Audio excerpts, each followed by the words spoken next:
타타기 위에 인과적인 추론이라고 나와 있습니다. 그러니까 여러 가지 사례가 있을 때 실제로 그 원인이 뭔지 결론이 뭔지 그런 거를 찾는 방법 중에 하나인데 19세기에 존 스튜어트 밀이라는 철학자 같은 경우에는 이제 일치법, 차이법, 일치 차이 병용법, 일치 차이 병용법은 우리가 설명 안 했는데 아마 공변법하고 비슷할 것 같네요. 뭐 서거법 이런 것들을 얘기를 했는데 우리 수업에서는 이 세 가지를 고려를 할 것이다. 그거를 알아주시면 되겠습니다. 그리고 일치법을 먼저 보면은 13세기 말에 둔스 스코투스가 얘기를 했다고 소개를 하고 있죠. 그래서 결과가 나타나는 여러 현상들의 목록을 마련을 하고 그 현상들이 이루는 여러 요소들을 서로 이제 비교해 봤을 때 그 모든 현상들에서 일치하여 나타나는 바로 그 요소가 결과의 원인이라고 얘기를 하는 겁니다. 그러니까 밑에 부분을 한번 보시면은 어떤 결과 2라는 결과가 나왔는데 그 결과가 나왔을 것 같은 여러 요소들이 있을 거 아니에요. 그거를 한 4가지 목록으로 고려를 해본 겁니다. 그래서 이런 4가지 요소들이 나오는데 보시면 A 같은 경우에는 사인은 없으니까 A는 또 이렇게 지워야겠죠. A는 이제 지울 수 있고 B 같은 경우에도 두 번째 2에 없죠. 2에는 B가 또 없으니까 B도 이렇게 지워지는 거고 C 같은 경우 있고 D도 없죠. D도 없으니까 D도 지우고 E F도 없네요. 그래서 남은 거는 이제 C 하나가 남는데 이런 경우에 C가 바로 여기 결과 2를 나타내는 그런 원인이다 라고 생각하는 게 일치법이라고 얘기를 하고 있습니다. 그리고 두 번째 차이법은 14세기에 이제 윌리엄 오컴이라는 철학자가 얘기를 했다는 건데 결과가 나타내는 현상과 그 결과가 나오지 않는 현상을 찾고 두 현상들을 이루는 요소들을 서로 비교해 봐서 두 현상들의 차이 나는 바로 그 요소가 결과의 원인이라고 결론을 내리는 겁니다. 그래서 보시면은 여기 2는 결과가 나온 거고 결과가 나오지 않은 그런 상황이죠. 근데 리스트 2개에서 보면은 A가 있었고 B가 있었고 여기 D가 F가 있는데 C만 지금 없었던 거잖아요. 그래서 1번에는 C가 있고 밑에는 없는 그런 상황인데 C가 있는 경우에 2라는 결론이 나왔으니까 이 원인은 바로 C구나 라고 하는 게 차이법이 되겠습니다. 그리고 다음은 공변법인데 x가 y의 원인이다는 x가 바뀐다면 y도 일정하게 바뀌고 x가 바뀌지 않으면 y도 바뀌지 않는다라는 방식으로 원인을 생각하는 것이죠.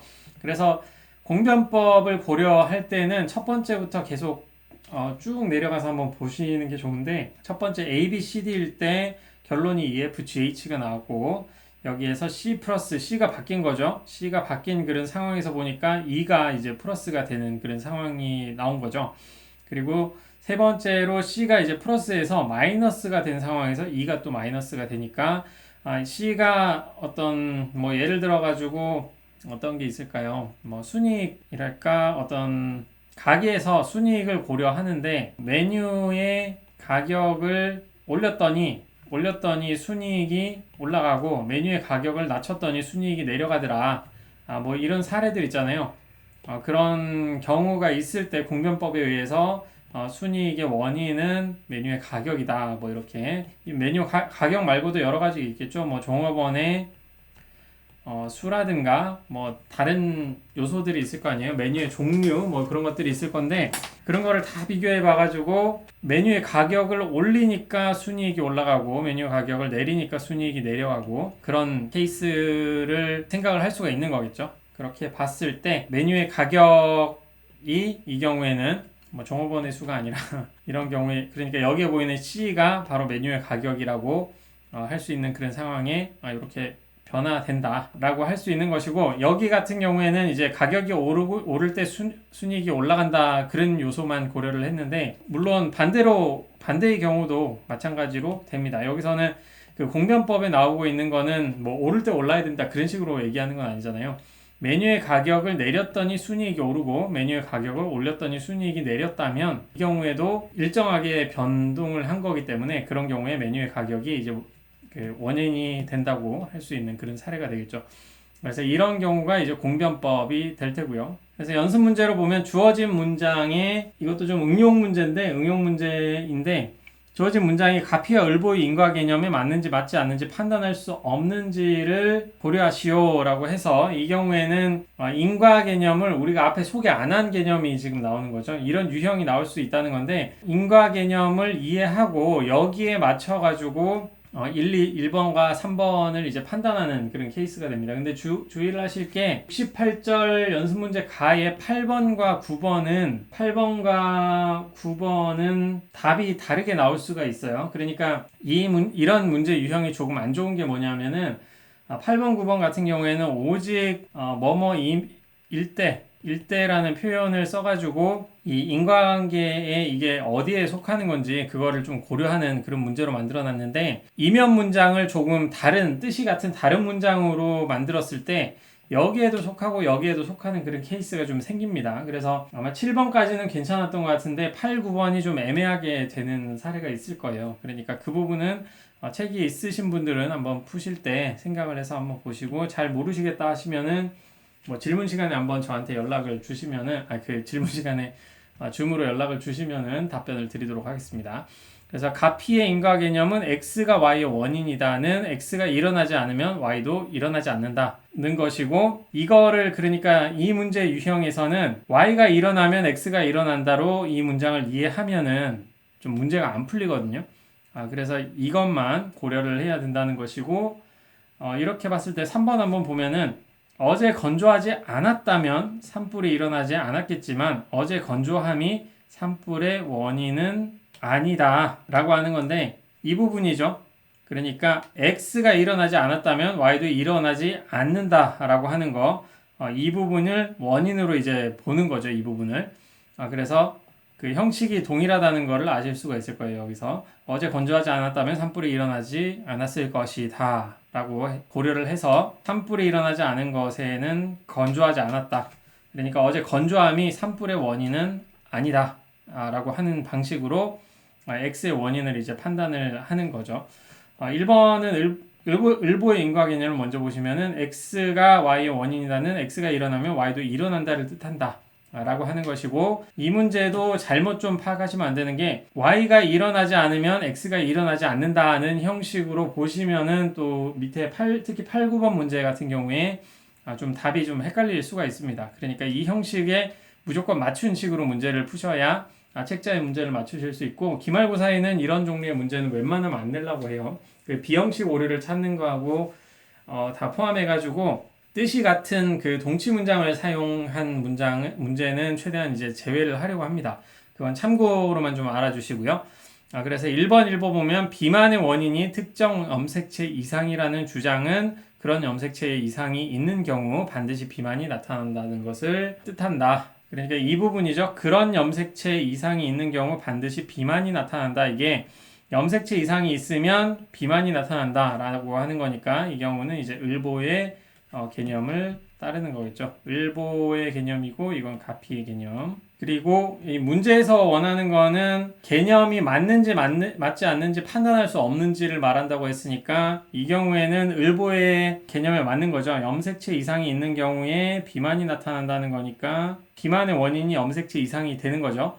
그리고 이 경우에는 건조하지 않을 때 산불이 일어나지 않는 거니까 건조함이 산불의 원인이 돼야 되는데, 여기서는 건조함이 산불의 원인이 아니다고 했으니까 가피의 개념에 맞지 않는 거죠. 3번은 가피의 개념을 따르고 있는데 가피의 개념에 맞지 않는 게 되는 거고, 1번은 을보의 개념에 맞는 게 되는 거죠.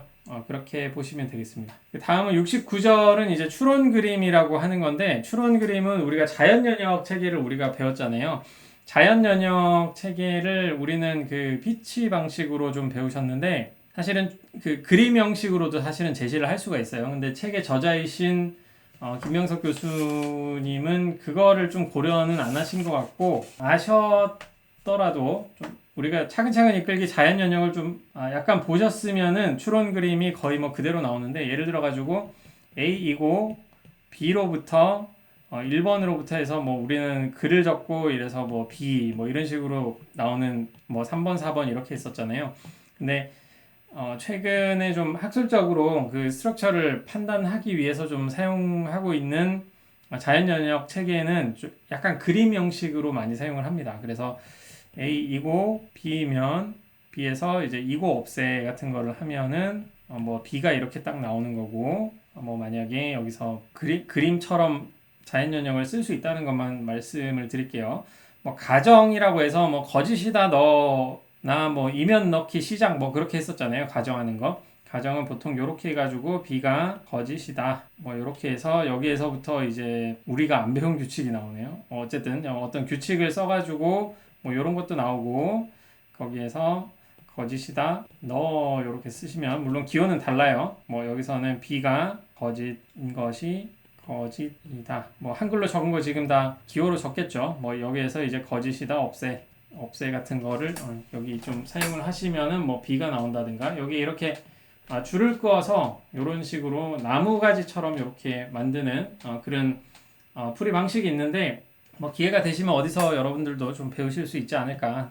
우리 학교는 모르겠어요. 원래 전산학과에서 이 정도는 하는데, 이런 방식으로 자연연역도 이제 어떤 증명의 구조를 만드는 방식으로 제시를 할 수가 있거든요. 그런 방식으로 뭐 여러분들이 이미 배운 방식을 그렇게 사용을 할 수가 있는데, 추론 그림에서는 이제 논리 연결사 빼고 이게 연역인지 귀납인지 잘 모르니까 그 전제로부터 결론까지의 관계를 그림으로써 이렇게 판단할 수 있게 하는 방식이 추론 그림 방식이고, 이게 좀 재미난 거는 PSAT 같은 그 공무원 5급 시험 있잖아요. 이제 7급도 보게 되는데 몇 번 이런 식으로 좀 출제가 된 적이 있습니다. 출제가 된 적이 있고, 우리 수업에서도 시험으로 좀 내기가 용이한 문제 유형이기 때문에 기말고사에도 몇 문제가 좀 나올 거예요.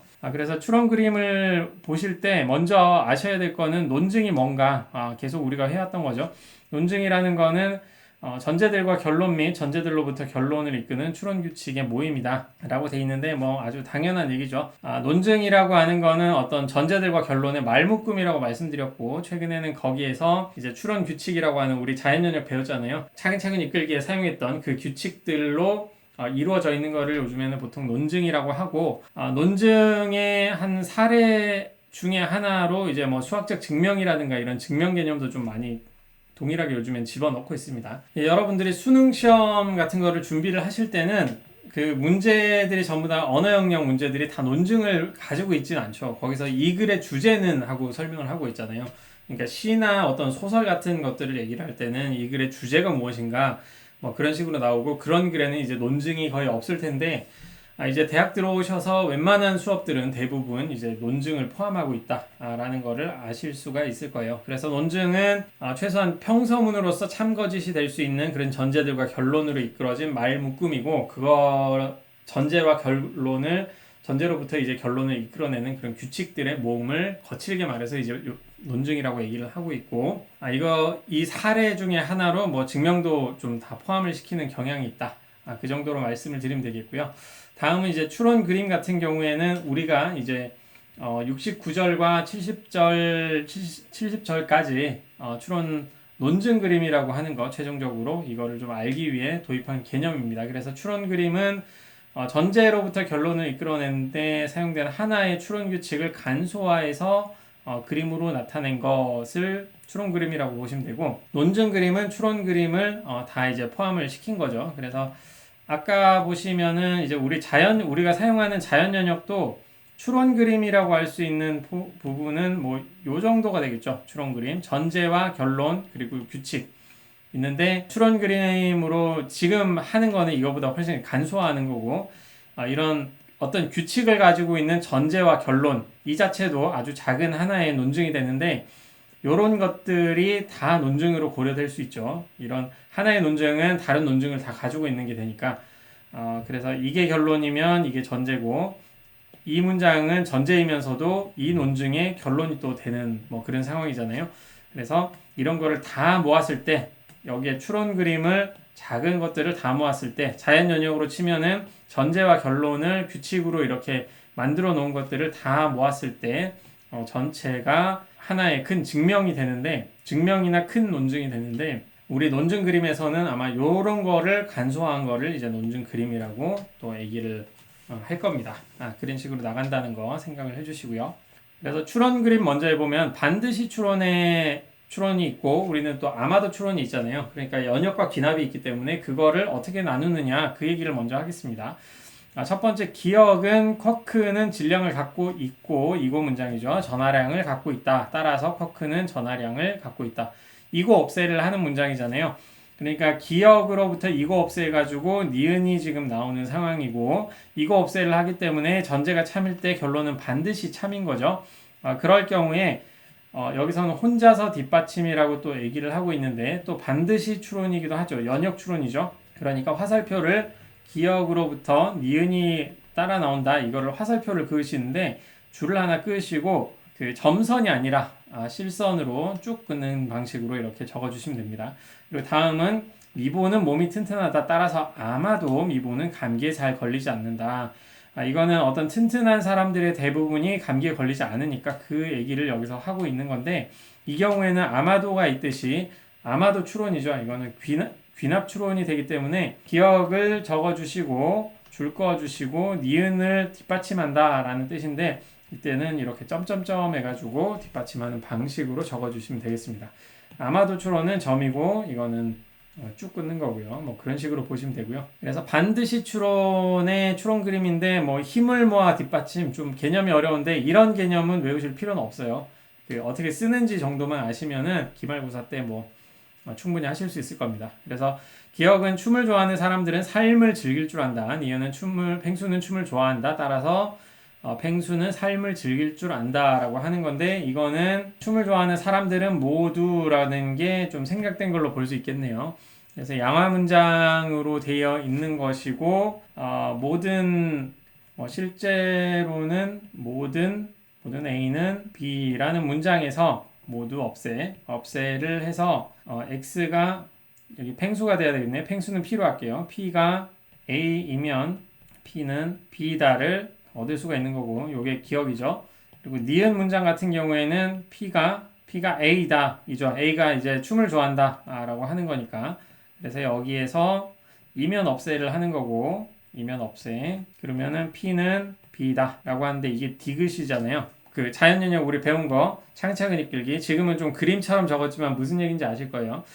기억 문장은 요 문장이고 모두 문장이니까 모두 없애를 해가지고 여기 펭수 이름 대신 모든 X에 대해서 X가 A면 X는 B다 그런 문장이잖아요.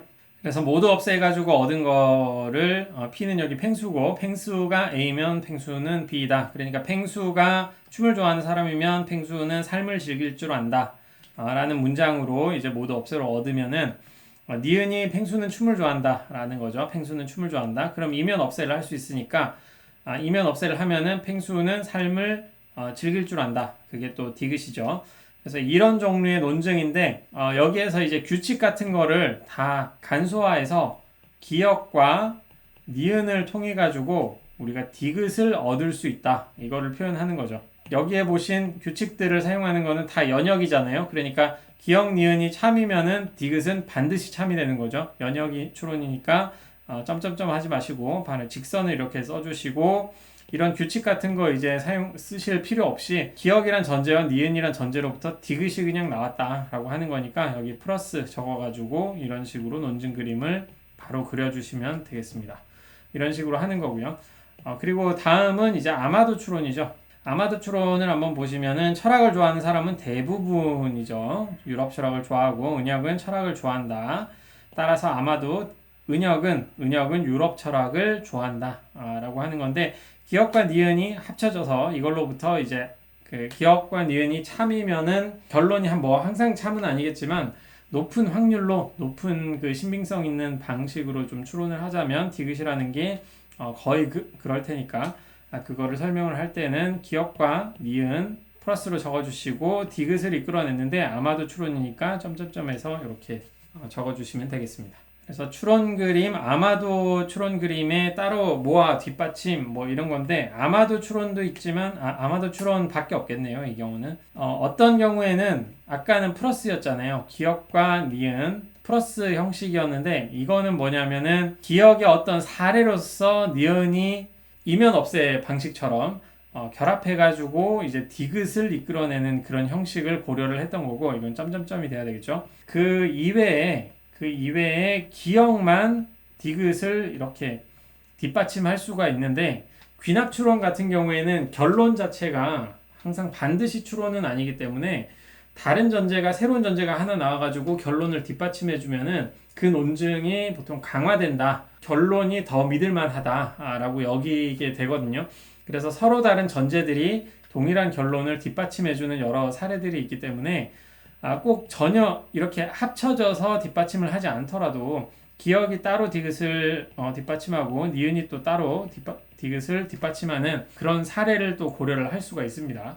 그런 거를 고려해가지고 예시를 한번 보시면은, 거짓일보는 일제강점기 때 일본 천황에게 충성을 맹세하고도 반성하지 않는 뭐 그런 신문사가 있는데, 그 뭐 어떤 신문사인지는 모르고요. 그게 거짓일보인데, 거짓일보는 왜곡 보도를 일삼고 있고, 따라서 아마도 거짓일보는 보지 않는 것이 좋다라고 하는 거죠. 디귿이 이제 결론인데, 거짓일보가 그러니까 여기서 말하는 거는 지금 우리나라 대한민국의 입장에서 봤을 때 일제강점기 때 일본 천황에게 충성을 맹세했다라고 하는 거는 나라를 팔았다, 매국을 했다. 그러니까 대한민국에서는 나라의 위협이 되는 그런 신문을 만드는 집단, 나라의 위협이 되는 집단의 어떤 신문을 읽어서는 안 된다. 뭐 그런 뭐 수문 전제랄까요? 그런 게 뒤에 좀 깔려 있는 거죠.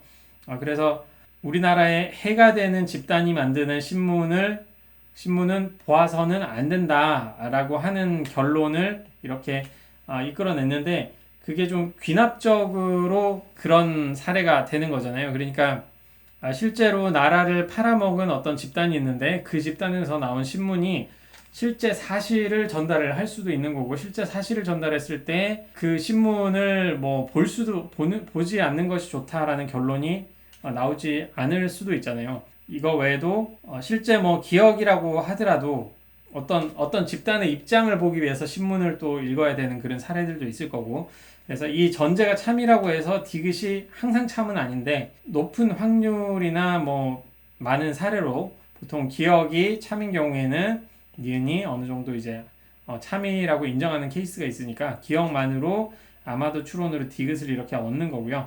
두 번째는 거짓일보는 왜곡 보도를 일삼고 있다. 그러니까 거짓말을 하는 그런 보도를 하고 그렇다면은 안 보는 게 낫다라는 것도 귀납적으로 받아들일 만한 거니까 기억으로부터. 근데 이 두 개가 꼭 합쳐져야지만 디귿을 뒷받침하는 건 아니잖아요. 그러니까 기억으로부터 디귿, 니은으로부터 디귿 이렇게 따로 뒷받침하는 방식이 되겠습니다. 그래서 추론 그림을 그릴 때 먼저 확인을 하실 거는, 지금은 설명해 드린다고 순서대로 말씀을 드렸는데, 이게 문제에 나오면은 결론이 뭔지를 좀 분명하게 말을 안 해주는 케이스가 있어요. 좀 어렵게 말하기 위해서. 그래서 결론이 무엇인지를 먼저 살펴야 된다라고 하는 거. 그래서 이런 거를 보고 결론이 뭔지를 찾았을 때 이게 결론이구나, 디귿이 결론이구나 하면은 결론을 먼저 이렇게 적어주시고, 그 다음에 원인이 뭔지 그거를 하나씩 뒷받침하는 근거를 하나씩 찾아가지고 보시면 되겠죠. 그래서 두 번째는 결론을 뒷받침하는 근거가 뭔지를 보시면 되는 거고, 혼자 뒷받침하는지 같이 뒷받침하는지를 보시면 되고, 반드시 추론인지 아마도 추론인지 그거를 하나씩 좀 따져보시면 되겠습니다. 그래서 2번 문제 추론 그림으로 나타내시어 보면은, 나는 느끼고 생각하고 말하는 사람이다, 기억이고, 어머니도 느끼고 생각하고 말하는 사람이다. 3번 나는 때때로 외롭고 슬프다. 따라서 어머니도 때때로 외롭고 슬프다. 이거는 유비추론이겠네요.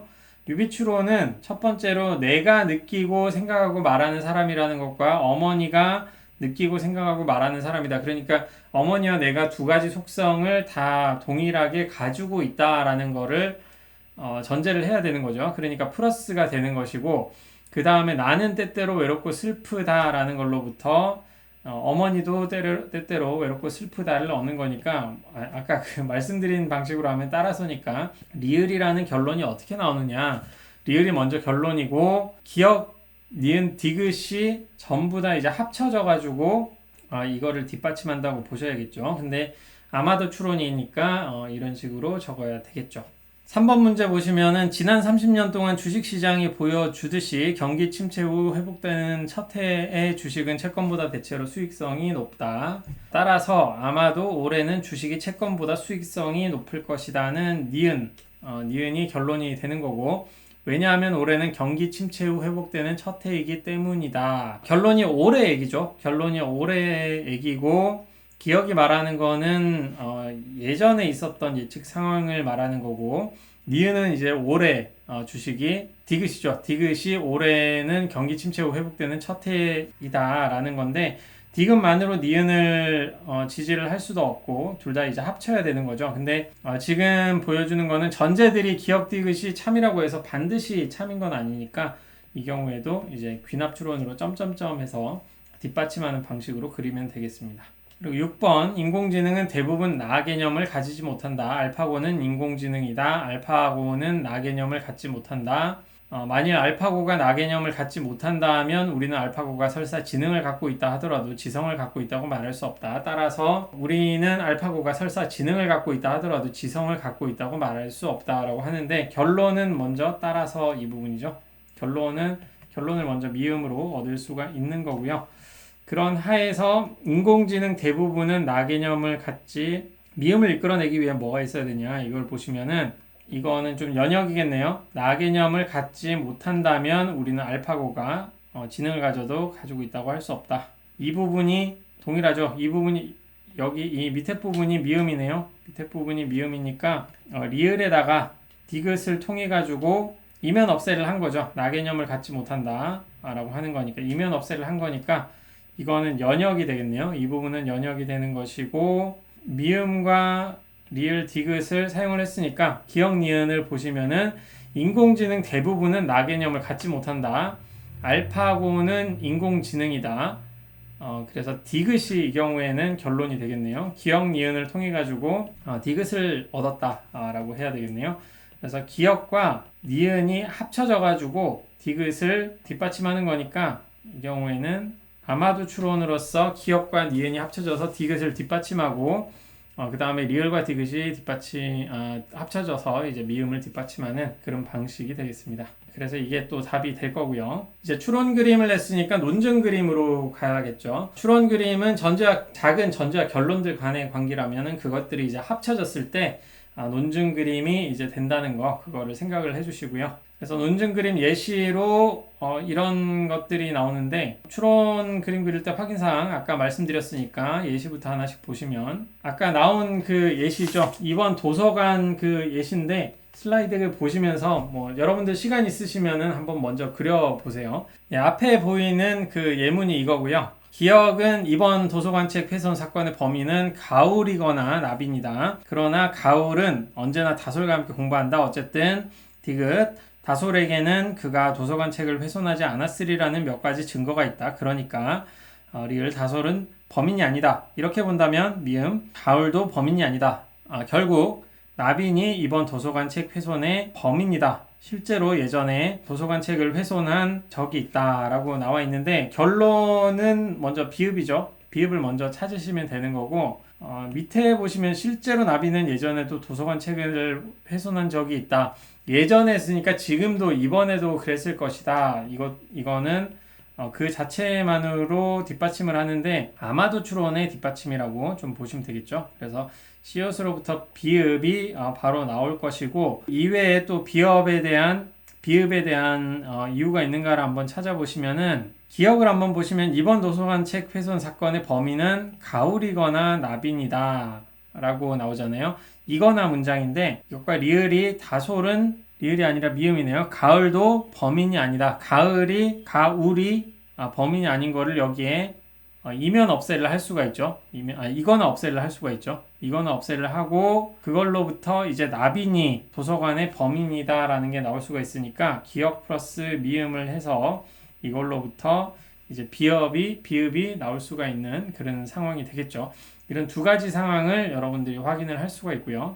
그래서 이런 식으로 좀 적어 주시면 되겠죠. 이게 기억, 미음, 시옷이 전부 다 합쳐가지고 이렇게 되는 게 아니라 각각 따로 이렇게 뒷받침하는 방식이기 때문에 이렇게 적어 주시면 될 거고요. 그러나 해서 우리가 지금 알게 된 거는 이 정도인데, 남은 게 지금 기억을 사용했고 미음도 사용했고 시옷도 지금 사용하고 비읍은 이제 결론이고, 그래서 니은, 디귿, 리을이 있는 거잖아요. 그거를 한번 봤을 때 니은은 가을은 언제나 다솔과 함께 공부를 한다 라는 거고, 디귿은 다솔에게는 그가 도서관 책을 훼손하지 않았으리라는 몇 가지 증거가 있다. 다솔은 범인이 아닌가 보네요.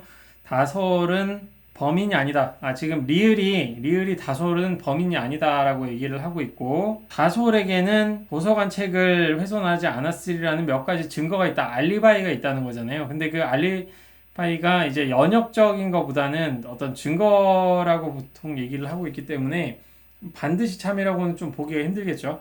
그래서 디귿으로부터 리을이 이제 이끌어 나온다는 것을 우선 아실 수가 있고, 디귿과 리을을 사용한 상태에서 니은을 보시면 가을은 언제나 다솔과 함께 공부한다 라고 하는 건데, 여기 가을이 다솔과 함께 공부를 하고 다솔은 범인이 아닌 거니까 가을도 이제 범인이 아니라는 거를 뒷받침한다고 보시는 게 맞겠네요. 그래서 니은과 리을이 합쳐져서 여기 보시면은 가을도 범인이 아니다 라고 있죠. 이 미음이죠, 이게. 그래서 미음을 뒷받침하는 방식인데, 가을과 다솔이 함께 공부한다는 사실, 그리고 그 다솔이 범인이 아닌 그 이유를 귀납적으로 이렇게 얻었다는 사실, 그래서 그걸 합쳐서 봤을 때 가을이 범인이 아니라는 거를 이끄는 거는 귀납적으로 이렇게 이끄는 거겠죠. 아마도 추론으로. 그렇기 때문에 이것도 아마도 추론이 되는 거고요. 그러면은 이제 남은 거는 이 밑에 부분이 되는 거죠. 그래서 여기 그림으로 보이시다시피 이제 논증 그림이 이런 방식으로 그려지는 겁니다. 그래서 제일 먼저 큰 논증의 결론이 뭔지를 찾으시고 그 원인을 찾으시고, 그 다음에 각 원인들이 어떤 부속 논증의 결론으로서 그 어떠한 종류의 원인을 가지게 되는지 이런 식으로 그려주시면 논증 그림을 전체적으로 그릴 수가 있게 되는 겁니다. 그래서 70절의 가 2번 문제를 풀어보시면, 기억 한 종에게 자연 도태가 이루어지지 않는다면 그 종에게 진화는 멈출 것이다. 이는 자연 도태는 이제 인간 종에게는 더 이상 적용되지 않는다. 3. 자연 도태가 이루어지기 위해서는 대부분의 약한 개체들이 번식하기 전에 죽어야 된다. 하지만 리얼 현대의학은 약한 사람들도 강한 사람들에 못지않게 살아남고 더 번식할 수 있도록 만들어 놓았다. 결국 인간종은 더 이상 진화하지 않는다라고 되어 있는데, 미음 부분이 이제 결론이 되는 거죠. 미음이 이제 결론이 될 테고, 그러면은 결국 인간종은 진화하지 않는다라고 얘기를 해놓은 것을 보면은, 진화와 관련되는 게 이제 기억 쪽에 있겠죠. 기억에 있는 것 같이 진화는 멈출 것이다 하는데, 이거는 이면 문장이네요. 한 종에게 자연 도태가 이루어지지 않는다면 그 종에게 진화는 멈출 것이고, 자연 도태는 이제 자연종에게는 더 이상, 인간종에는 더 이상 적용되지 않는다. 그리고 자연 도태가 이루어지기 위해서는 약한 범식이 죽어야 된다. 우선 기억과 니은이 합쳐져서 미음이 나오는 건데, 기억 문장을 보시면은 한 종에게 자연 도태가 이루어지지 않는다면 이라는 거는 모든 X에 대해서 X가 어떤 종이라면, X가 어떤 종이고 그 종에게 자연 도태가 이루어지지 않는다면 그 X는 진화를 멈춘다 이런 거잖아요. 이럴 때 이제 모든 없애 같은 거를 사용하게 되면은 종인 X에 인간종이 이제 들어가는 거겠죠. 그래서 인간종에게는 자연 도태가 이루어지지 않는다라는 게 적용이 될 거고, 이면 없애를 하면은 인간종은 이제 진화를 멈출 것이다 라는 것이 나오니까 그게 결론이 이렇게 나오는 거겠죠. 그래서 이 부분은 연역이 되겠네요. 기억과 니은이 참이면은 미음은 반드시 참이 되는 그런 상황으로 보이고, 그래서 디귿과 니은이 있는데, 자연 도태가 이루어지기 위해서는 대부분의 약한 개체들이 번식하기 전에 죽어야 된다 라는 거가 있고, 이건 아마도 니은을 뒷받침하기 위해 리을이 필요한 것 같네요. 현대의학은 약한 사람들도 강한 사람들 못지않게 살아남고 또 번식할 수 있도록 만들어 놓았다. 그러니까 약한 종이, 생명체, 약한 인간이 뭐 죽지 않는다는 게 리을이고, 이게 디귿과 함께 제시가 되면은 자연 도태가 이루어지기 위해서는 약한 개체들이 번식하기 전에 죽어야 되는데 죽지 않는다는 거잖아요. 그러니까 우선 디귿과 리을이 합쳐져야 되는 거고, 이게 합쳐짐으로써 니은이 나오겠네요. 자연 도태는 더 이상 이루어지지 않는다.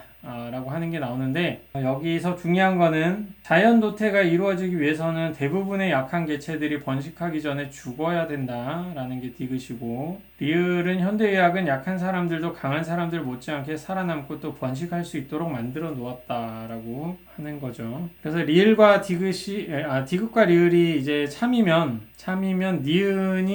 니은도 참이 되겠네요. 문장 형식으로만 볼 때는 대부분의 약한 개체들이 번식하기 전에 죽어야 된다라는 얘기를 하고 있는데, 리을은 약한 사람들이 대부분이 아니라 이건 일반 문장이네요. 약한 사람들이 강한 사람 못지않게 살아남고, 그러니까 죽지 않는다는 것이고 번식할 수 있다 라고 하는 거니까, 우선은 제가 생각하기엔 이건 반드시 추론이라고 할 수가 있겠네요. 약간 애매한 것 같긴 한데, 아마도 추론처럼 보이기도 하는데, 그 아마도 추론으로 생각되신다면 뭐 저한테 그 질문 시간에 질문을 한번 주세요.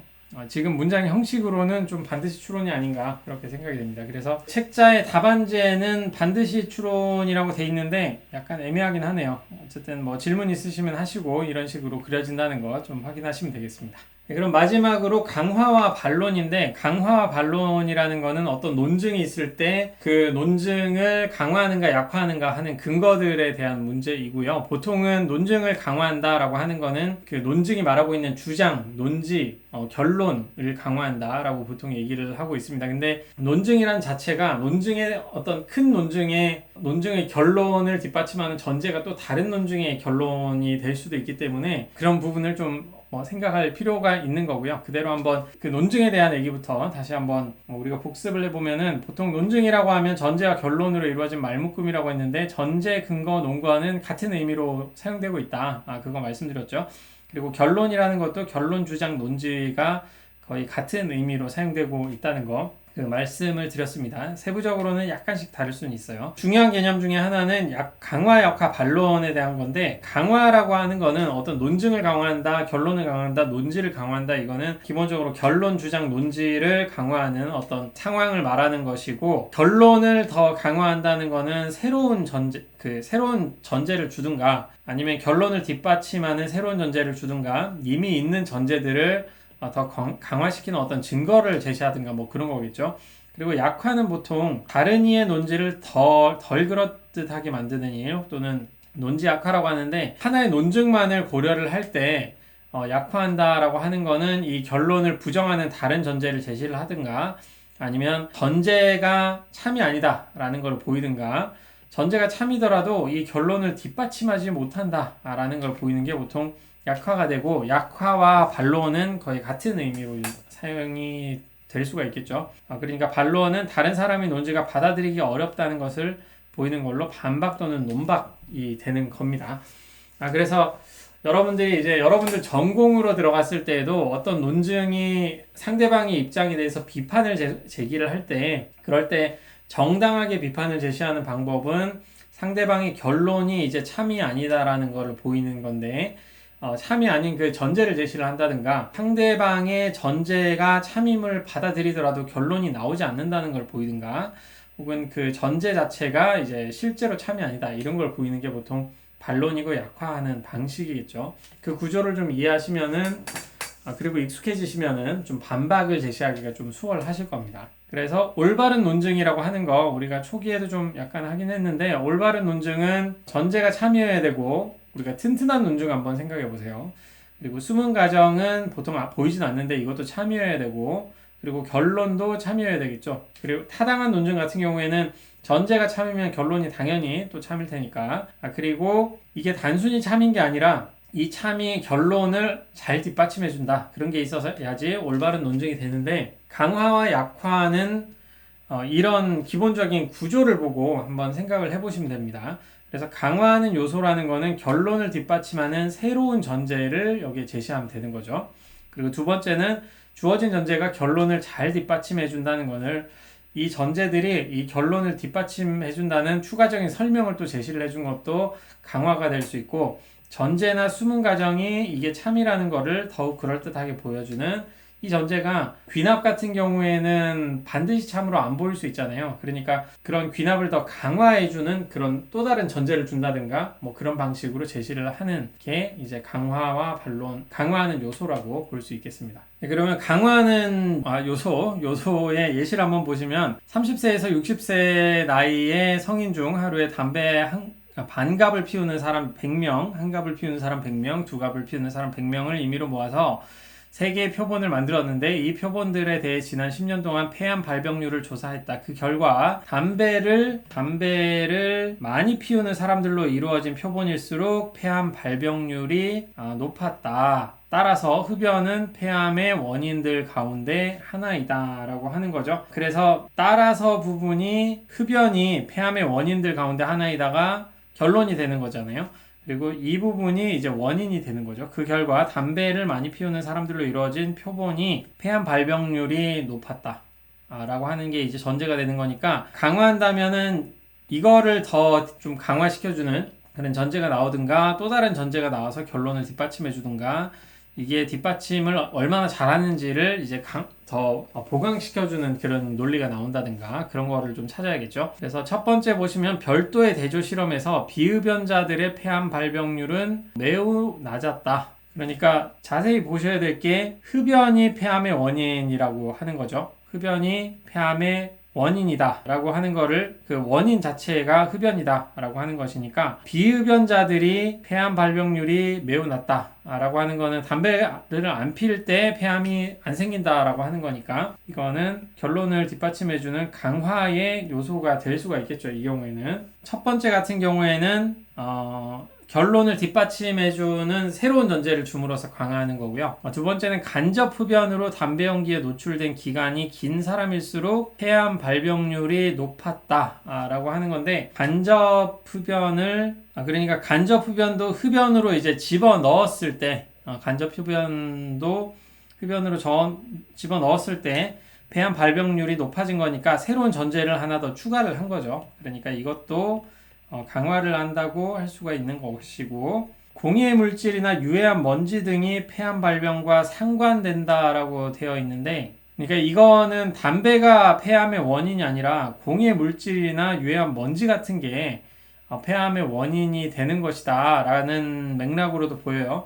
그렇게 보면은 전제에 대해서 이 전제를 약화하는 전제가 이제 참이 아니다. 지금 여기 담배를 많이 피우는 표본에 있는 사람들이 공해 물질에 노출이 많이 되었다, 이런 뜻이라면 결론을 뒷받침하는 전제가 이제 참이 아니라는 거니까 약화가 될 것이고요. 여기에 보이는 이 표본과 무관하다라고 하면은 전혀 다른 얘기를 하는 거겠죠. 이 표본에 있는 사람들이 이제 공해와 상관없는 그런 곳에 있는 사람들이라면은 이건 딴소리를 하는 게 될 수가 있는 거고, 흡연 의존성과 폐암을 모두 야기하는 다른 원인이 존재한다는 것도 이거는 뭐 말 그대로 그냥 약화가 되겠네요. 약화가 되는 거고, 흡연과 폐암 간의 그 관련성을 약화시키는 거니까 흡연이 폐암 이외에도 다른 부정적인 효과를 낳는다라고 하는 건데, 지금 우리가 생각하는 결론은 흡연이 폐암의 원인이냐 아니냐 이거를 따지고 있는 거잖아요. 그러니까 이거 같은 경우에는 좀 무관하다, 딴 얘기를 하고 있는 거다, 뭐 그렇게 보시면 되겠습니다. 이렇게 강화하는 요소, 약화하는 요소를 찾을 수가 있고요. 다음은 약화하는 요소인데, 전제나 수문 과정이 결론을 우선 뒷받침 못한다. 전제나 수문 과정이 결론을 뒷받침 못한다는 거를 고려를 하는 게 또 약화하는 거고, 전제나 수문 과정이 믿을만하지 못하는 것도 약화하는 요소를 찾는 거죠.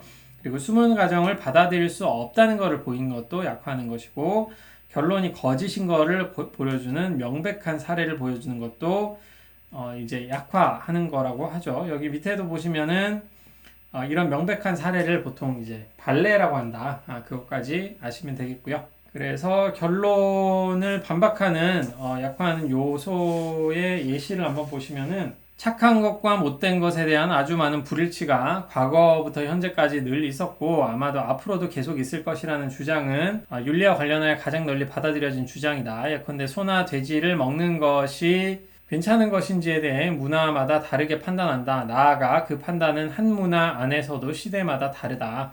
심지어 같은 문화와 같은 시대 안에서도 개인에 따라 다르게 판단한다. 이처럼 무엇이 착한 것이고 무엇이 못된 것인지에 대한 윤리 판단에서 광범위한 불일치가 있다.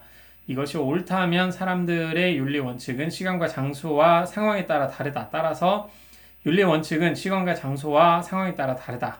이 견해를 윤리 상대주의라고 한다. 우리는 윤리 상대주의를 받아들여야 된다라고 하는 건데, 우선 결론이 이 부분하고 이 부분이죠. 가장 큰 게 요거죠. 윤리 상대주의를 받아들여야 된다. 그리고 이게 그 중간 단계에서 결론이라고 볼 수 있고요. 이 파란색 부분만 보면 되겠습니다. 이 부분에 대한 약화하는 요소를 한번 찾아보려면 이렇게 요약을 할 수가 있을 텐데, 기억, 니은, 디귿, 기억, 니은을 이제 전제로 해서 따라서 윤리 원칙은 시간과 장소와 상황에 따라 다르다라고 하는 거. 그러니까 이걸 윤리 상대주의라고 하는데 상대주의가 옳다라고 하는 게 되는 거죠. 그래서 이거를 약화하려면은 기억을 반대하든가 니은을 이제 거짓이라고 하든가 아니면 디귿을 약화하는 다른 요소를 또 제시를 하든가 뭐 그런 식이 될 텐데, 첫 번째부터 보면은 윤리 판단이 다르다고 해서 윤리 원칙도 반드시 다른 것은 아니다라고 하는 건데, 자세하게 한번 봐야 되는 거죠.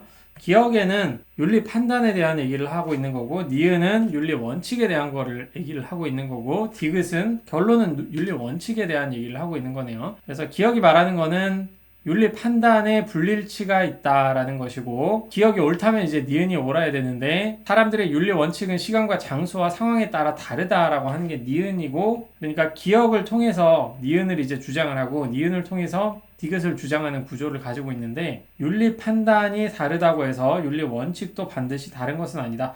그러니까 기억이 니은을 잘 뒷받침하는 것은 아니고, 그러니까 니은으로부터 디귿이 나온다고 해도 니은 자체가 이제 올바른 거는 아니다 라고 하는 거니까 이거는 약화가 되겠죠. 기억과 니은의 관계에 대한 얘기를 하면서 약화하는 거고, 윤리 원칙이 시간과 장소와 상황에 따라 다르다고 해서 사람들의 윤리 판단이 항상 서로 다른 것은 아니다 라고 하는데, 여기서는 이제 윤리 판단을 얘기하고 있잖아요. 윤리 판단을 얘기를 하고 있는 것이고, 근데 결론은 지금 윤리 원칙에 대한 거를 얘기를 하고 있기 때문에 이 경우에는 좀 무관하다고 보는 게 맞겠죠. 이 경우에는 무관하다. 결론이 윤리 원칙에 대한 것이니까 무관하다고 보는 게 맞을 것 같고, 북한 사회에서 최고 통치권자의 세습이 괜찮다고 생각하지만 남한 사회에서는 최고 통치권자의 세습이 나쁘다고 생각한다. 어떤 판단이 다르다라고 하는 건데, 이거는 마지막 부분은 이제 어떤 종류의 윤리 판단에 대한 얘기를 하고 있는 거니까 결론은 이제 윤리 원칙이잖아요. 그래서 이것도 좀 무관하다라고 해야겠습니다. 이런 식으로 강화와 약화에 대한 얘기를 하나씩 생각해 볼 수가 있고요. 71번 문제부터 보시면 다음 글에 나오는 구박사의 논지를 강화하는 것을 모두 고르시오 라고 하는 건데, 구박사는 새로 개발된 피임약 알파 인피가 여성의 지적 능력을 저하시킬 수도 있다고 주장을 했고, 구박사는 그 피임약에 들어있는 호르몬 알파몬르를 10마리 암컷쥐 가운데 5마리에게 주사를 했다. 이 쥐들은 그 호르몬을 주사하지 않은 다른 5마리 쥐들에 비해 대뇌피질 성장이 크게 저하되었다. 대뇌피질은 지적 능력을 관장하는 것으로 알려져 있다. 구박사는 알파 인피에 들어있는 알파몬르가 여성의 지적 능력을 저하시킬 수 있다고 결론 내렸다. 그래서 결론으로 나오는 거는 알파 인피에 들어있는 알파몬르가 여성의 지적 능력을 저하시킬 수 있다라고 하는 결론이고, 전제가 되는 거는 지금 위에 보이는 이것도 이제 결론이죠. 지금 쥐는 암컷쥐고요. 지금 전제는 이 두 가지가 되겠네요. 그 호르몬을 주사하지 않은 다른 5마리 쥐들에 비해 대뇌피질 성장이 크게 저하되었고, 대뇌피질은 지적 능력을 관장하고 있는 것이죠. 이렇게 봤을 때 토끼를 대상으로 한 실험에서는 알파몬르는 토끼 대뇌피질 성장을 저하시키지 않았다라고 하는 것인데, 논지를 강화하는 것을 좀 고르는 거죠. 논지를 강화하는 것을 골라야 되는데, 지금 주어진 대뇌피질의 성장을 저하시켰다라는 게 나와야지 최소한 강화를 할 수 있는 건데, 그런 상황은 아니니까 기억은 오히려 무관하거나 약화하는 게 맞을 것 같고요. 얘는 원숭이를 대상으로 한 실험에서 알파몬르가 원숭이 대뇌피질의 성장을 저하시켰다라고 하는데, 우선 피질의 성장을 저하시켰다라는 것과 이 전제에는 나오지 않는데, 원숭이와 인간이 어떤 그 대뇌피질의 능력이라든가 이런 게 좀 비슷하다라는 전제가 있을 그런 경우에는 이거는 강화를 하는 거죠. 이거는 강화를 한다고 할 수가 있을 텐데, 아마 그 책의 답안지도 니은이 이제 답이라고 할 텐데, 이게 약간 애매한 게 여기서는 암컷지를 보고 여성의 지적 능력 이렇게 나와 있잖아요. 근데 원숭이는 이게 읽기에 따라서는 피임약이라고 하는 게 여성들만 먹는 것이고 보통은 일반적으로 보면은 뭐 여성, 남성 이런 걸 따질 필요는 없을 상황이긴 합니다. 근데 지문 자체가 여성과 암컷 이런 거를 계속 강조를 하고 있어서 이 경우에는 이제 원숭이가 뭐 수컷인지 암컷인지 그게 좀 나와 있지 않는 그런 상황도 있기 때문에 이 경우에는 좀 무관한 그런 관계도 좀 생각을 할 수가 있을 것 같아요. 어떤 경우에는. 근데 출제자의 의도로 봤을 때는 최소한 그 결론을 뒷받침하는 추가적인 전제가 제시된 거니까 이거는 강화한다고 보는 게 맞을 것 같고요. 쥐와 사람은 많은 경우 대뇌 피질이 특정 호르몬에 비해 비슷한 방식으로 반응한다는 것이 밝혀졌다. 이거는 또 강화하는 거죠. 쥐에 대한 그 연구 결과를 통해 가지고 사람에 대한 결론을 사람에 대한 어떤 특정 능력에 대한 얘기를 하고 있는 거니까 이 경우도 강화하는 게 돼서 답은 이제 기억과 니은 두 개가 되겠네요. 다음 글의 논지를 강화하지 않는 것을 모두 고르시오. 나는 새 스마트폰을 사려고 하는데 현지는 최근에 LT 회사에서 생산된 스마트폰을 샀는데 터치스크린의 반응이 부드럽고 단말기 가격도 저렴하다는 이야기를 들었다. 따라서 현지가 산 LTE 스마트폰을 산다면 터치스크린의 반응이 부드럽고 단말기 가격도 저렴한 스마트폰을 사용할 수 있을 것이다. 그러니까 이게 두 가지가 전제가 되고 따라서가 이제 결론이네요. 이것도 현지가 한 얘기가 되는 것 같고 지연은 강화하지 않는 거를 고르는 거네요. 강화하지 않는 것을 고른다는 거는 약화하는 거를 고르는 것도 맞지만 꼭 약화하지 않아도 되는 겁니다. 무관한 것도 강하지 않은 거니까. 지연은 LTE에서 생산된 스마트폰을 샀는데 터치 스크린 반응은 매우 부드럽고 화질도 뛰어났지만 단말기 가격은 저렴하지 않았다. 여기 저렴하였다를 부정하는 결론을 부정하는 어떤 근거니까 이거는 뭐 약화한다고 봐야 되겠네요. 약화한다고 보는 거니까 강화하지 않는 게 맞는 거고요. 현지의 다른 친구들은 모두 프레에서 생산된 스마트폰을 샀는데 터치 스크린 반응이 매우 부드럽고 단말기 가격도 그다지 비싸지 않았다. 지금 프레 얘기가 없죠. LTE 얘기를 하고 있는데 프레 얘기하는 거니까 이거 무관한 거죠. 무관한 거니까 또 강화하지 않는 거. 그래서 기억, 니은이 둘 다 강화하지 않는 그런 케이스가 되겠습니다.